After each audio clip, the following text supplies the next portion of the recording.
the book Hebrews, part 298. I'm Professor Hannes Redlinghuis of the First Assembly of Yafashua in South Africa, Pretoria, Montana, also international.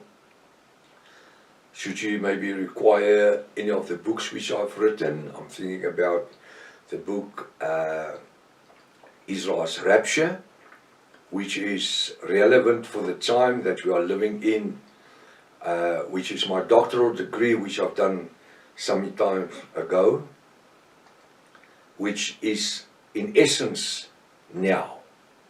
We need to get to the information which is in this revelation rapture for the nation of Israel. They are called the remnant, the 1/3 of Israel, who's going to be rapture, which is harpazo in Greek. At the end of the book of Revelation 20, Revelation 19. It's going to happen actually in Revelation 20, verse 8, where fire will just come from heaven. And seconds before that, they will be raptured, harpazo. If you are interested, you can contact me at my website, at my WhatsApp number. It's +27 international code for South Africa. 0722 367 124, or just go to my website, https://yahvah.co.za.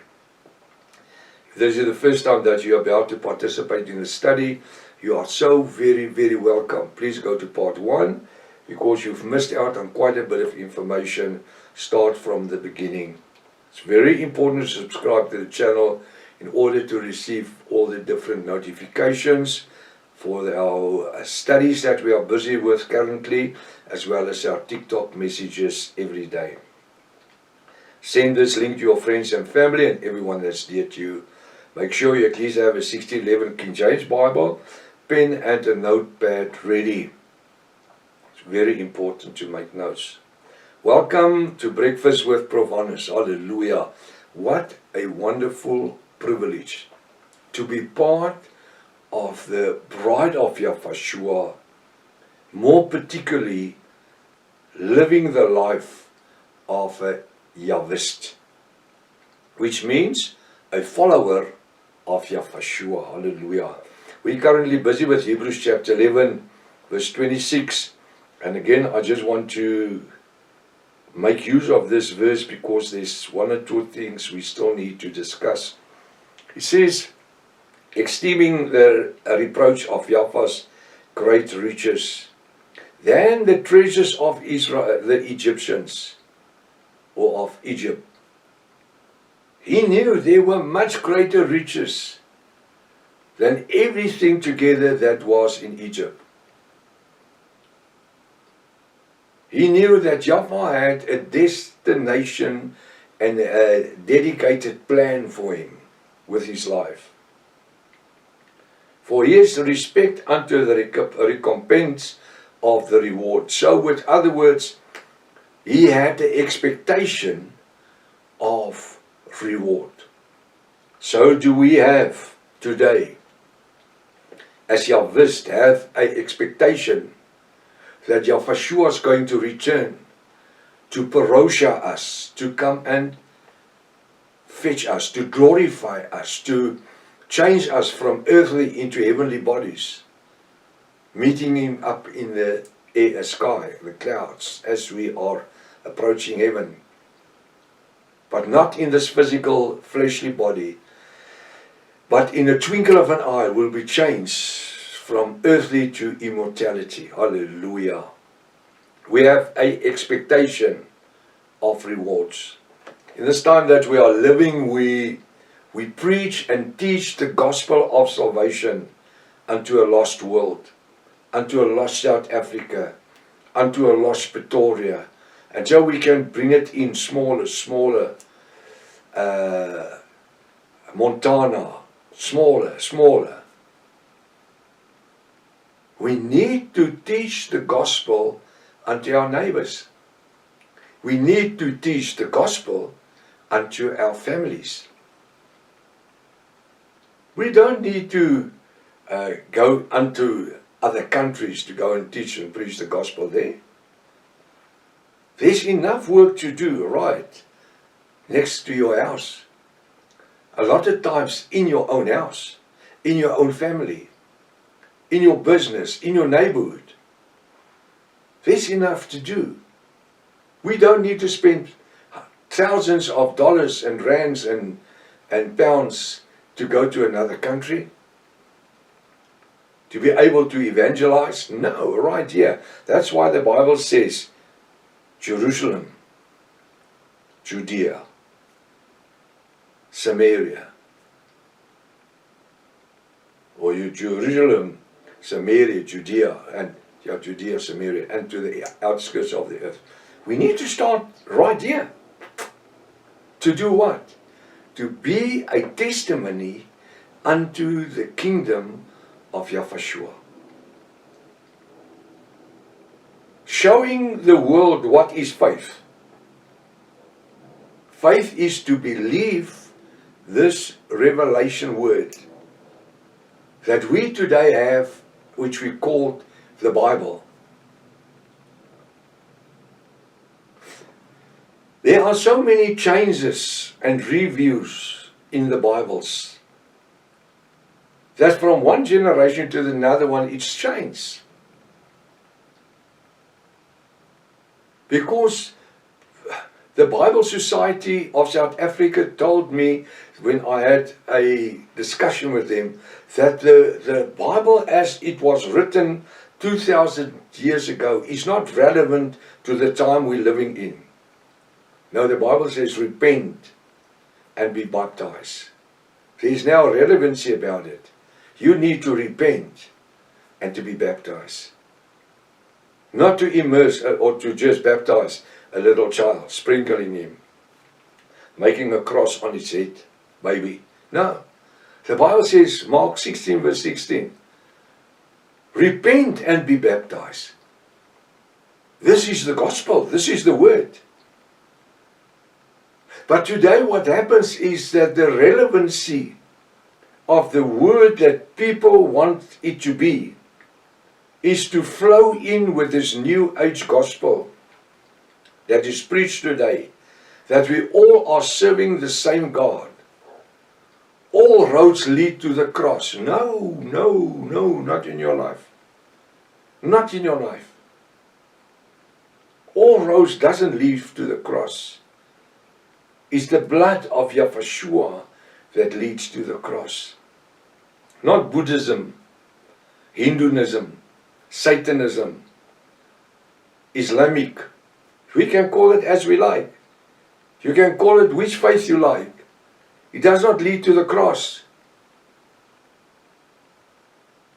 Yahushua wants us to preach the gospel of salvation unto this people. Or preach this gospel of great richness of Yahushua's love for the world. But we're living in the time of grace, where any one of these religions that I've just mentioned, there's people there that can be saved. It can be saved. But this global religion system today, with the Roman Catholic Church as the head, the Babylon whore mother, Revelation 17 verse 1, go read it. Babylonian whore mother, she's sitting and ruling over the waters. Revelation 17:15 says the waters that you see is people, nations and tongues. It's figurative speech for nations and tongues. She's ruling over them through a one world religious system. I'm so glad when we came to that Jaffa through Yahushua's revelation blood and the Ruach HaKodesh that convinced us, brought us to the true gospel and the revelation to understand that we need to be born again through water and the Ruach HaKodesh in the name of Yahushua to the remission of our sins. Ek esteeming the reproach of Jaffa's great riches. This greater riches that Pharaoh had for Moses wasn't 1% of that what Jaffa had in mind for Moses. Because Moses' end destiny would have been to lead Israel from Egypt and through 40 years teach them 613 different laws. 613 different laws on their way to the land that overflows from milk and honey. And yet, after all, Moses didn't enter because of being obedient. When he had to speak to the rock, he struck the rock. Water came out. But his disobedience ceased him to enter into the promised land. He stood on the mountain and he saw it, but he didn't enter it. There's a saying in English, yet so near, yet so far. Today we have the privilege through the Ruach HaKodesh, teaching and leading us in all righteousness and in truth, to walk in the leading and the anointing of the Ruach HaKodesh. Because the Bible says it's the anointing of the Ruach HaKodesh that breaks the yokes of tradition, the yokes of church dogma and theology. This is what it breaks. It breaks the yokes of sin. The blood of Yahshua cleanses us from all sins. But it is the anointing of the Ruach HaKodesh that convinces us about sin and unrighteousness. Then we have the revelation blood of Yahshua. Where Yahshua says, everyone that's laden and burdened, come unto me, and I shall give you rest unto eternity. Hallelujah. So what Yahweh promised Moses weighed heavier than that riches of righteousness of Egypt and being called the son of the Pharaoh. By faith, that's verse 24, he forsook Egypt. He is Moses. Not fearing the wrath of the king, which is the Egyptian Pharaoh. For he endured as seeing him who is invisible. For he, that is Moses, endured as seeing him. Him in brackets, Yahweh Almighty. He hasn't seen him. As if we have seen him. As seeing him who is invisible. You can't see somebody who's invisible. Sounds like the scripture is contradicting himself. No. But he saw him in the spirit. Moses had a relationship with Yahweh Almighty as he led him through Egypt, from Egypt unto Canaan, the land of milk and honey. Working with this unsaved generation of Israelites who worship pagan Baal gods, offerings unto different Baal gods. But he lived in faith. Who? Moses. Although he had not seen the land that overflowed of milk and honey, but he lived in faith. Now I want us to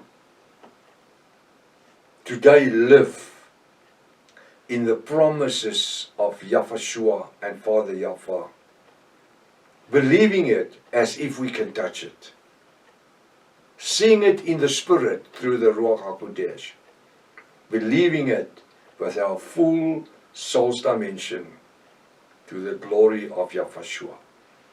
Until tomorrow morning, if His Father's will, Maranatha. Yahushua's coming back again. Hallelujah.